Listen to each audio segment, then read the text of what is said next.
The purity of the camp. The Lord said to Moses, "Command the Israelites to send away from the camp anyone who has a defiling skin disease or a discharge of any kind, who is ceremonially unclean because of a dead body. Send away male and female alike. Send them outside the camp, so they will not defile their camp where I dwell among them." The Israelites did so. They sent them outside the camp. They did just as the Lord had instructed Moses. Restitution for wrongs. The Lord said to Moses, "Say to the Israelites, any man or woman who wrongs another in any way and so is unfaithful to the Lord is guilty and must confess the sin they have committed. They must make full restitution for the wrong they have done, add a fifth of the value to it, and give it to all the persons they have wronged. But if that person has no close relative to whom restitution can be made for the wrong, the restitution belongs to the Lord and must be given to the priest along with the ram with which atonement is made for the wrongdoer. All the sacred contributions the Israelites bring to a priest will belong to him. Sacred things belong to their owners, but what they give to the priest will belong to the priest." The test for an unfaithful wife. Then the Lord said to Moses, "Speak to the Israelites and say to them, if a man's wife goes astray and is unfaithful to him, so that another man has sexual relations with her, and this is hidden from her husband, and her impurity is undetected since there is no witness against her and she has not been caught in the act, and her feelings of jealousy come over her husband and he suspects his wife and she is impure, or he is jealous and suspects her even though she is not impure, then he is to take his wife to the priest. He must also take an offering of 1/10 of an ephah of barley flour on her behalf. He must not pour olive oil on it or put incense on it, because it is a grain offering for jealousy, a reminder offering to draw attention to wrongdoing. The priest shall bring her and have her stand before the Lord.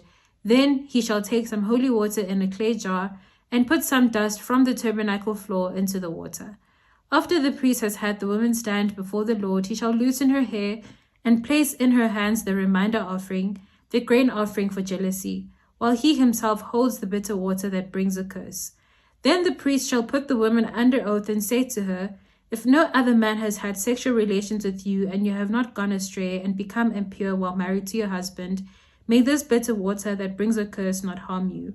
But if you have gone astray while married to your husband, and you have made yourself impure by having sexual relations with a man other than your husband, here the priest is to put the woman under this curse.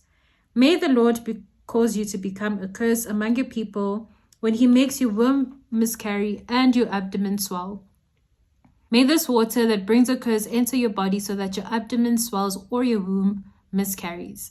Then the woman is to say, Amen, so be it. The priest is to write these curses on a scroll and then wash them off into the bitter water. He shall make the woman drink the bitter water that brings a curse, and this water that brings a curse and causes bitter suffering will enter her. The priest is to take from her hands the grain offering for jealousy, wave it before the Lord, and bring it to the altar. The priest is then to take a handful of the grain offering as a memorial offering and burn it on the altar. After that, he is to have the woman drink the water. If she has made herself impure and been unfaithful to her husband, this will be the result. When she is made to drink the water that brings a curse and causes bitter suffering, it will enter her, her abdomen will swell, and her womb will miscarry, and she will become a curse. If, however, the woman has not made herself impure but is clean, she will be cleared of guilt and will be able to have children. This then is the law of jealousy when a woman goes astray and makes herself impure while married to her husband, or when feelings of jealousy come over a man because he suspects his wife. The priest is to have her stand before the Lord and is to apply this entire law to her. The husband will be innocent of any wrongdoing, but the woman will bear the consequences of her sin. That was Numbers chapter 5. Ikamalami unqabile, but you can call me Coco. This is Spiritual Longevity. I will see you tomorrow. Along with... And that's not sounding right.